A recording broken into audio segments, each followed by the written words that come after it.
من المملكة العربية نيوز نحييكم ونرجو منكم الاشتراك بالقناة وتفعيل زر الجرس لنبقى وإياكم في تواصل دائم مع أهم الأحداث. غرقت الكويت بشوية مطر، والله ما يعرف لكم غير محمد بن سلمان، هو اللي يشيل الفساد اللي عندنا. شوفوا ذمتكم هذا شارع إلى آخر السكة.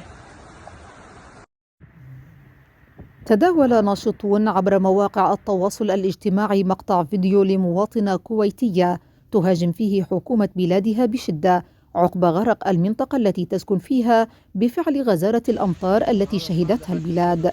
وبحسب الفيديو الذي رصدته وطن، فقد دعت السيدة الكويتية أن يسلط الله على حكومة بلادها الشعب الكويتي الحر بحسب قولها. ووفقا للفيديو المتداول، فقد اتهمت السيدة الكويتية حكومة بلادها ورئيسها الشيخ صباح خالد الحمد الصباح بالفساد.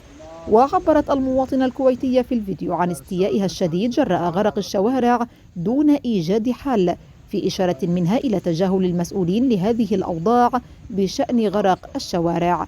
وقالت: غرقت الكويت بشوية مطر، والله ما يعرف لكم غير محمد بن سلمان، هو اللي يشيل الفساد اللي عنا، بذمتكم هذا شارع، شوفوا إلى آخر السكة. وتابعت قائلة: بإذن الله يطيح على حكومتنا صاروخ باليستي من النوع الفاخر.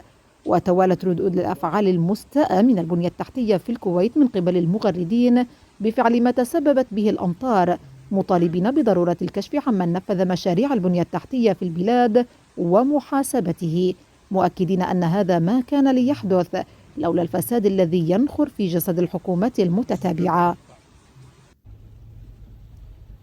وقال المحامي محمد العنزي قبل الغزو: شوارعنا تحملت أرتال الغزاة من زناجيل الدبابات ولم تتأثر، وأمطار وسيول ولم تتأثر، والآن قبل فترة وجيزة تم الانتهاء من شغل الشوارع ولم تكمل السنة وانهارت. من استلم المشاريع ومن وافق على تسليمها مطابقة للشروط؟ من الفاسد الذي وافق على استنزاف أموال الوطن بسعر بخس؟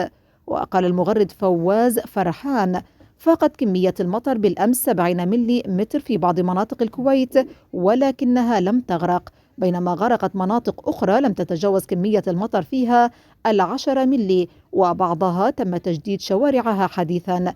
هذا دليل على أن الخلل في البنى التحتية وعدم الصيانة الدورية، وليس كمية المطر، والسبب هو الفساد الذي تتحمل مسؤوليته الحكومة. بينما علق الدكتور صالح الجلاهمة قائلا: مشكلتنا ليست بوجود الفساد والفاسدين، الفساد موجود في كل دول العالم، مشكلتنا هي عدم وجود معارضة حقيقية شعبية.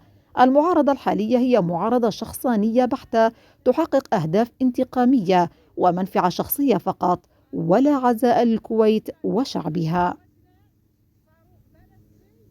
من النوع الفاخر وينبط فيهم مثل شراقي بوديج، ما نبيهم متبرعين فيهم، عبل المرزوق سندل المرقب ولا دي ساكته.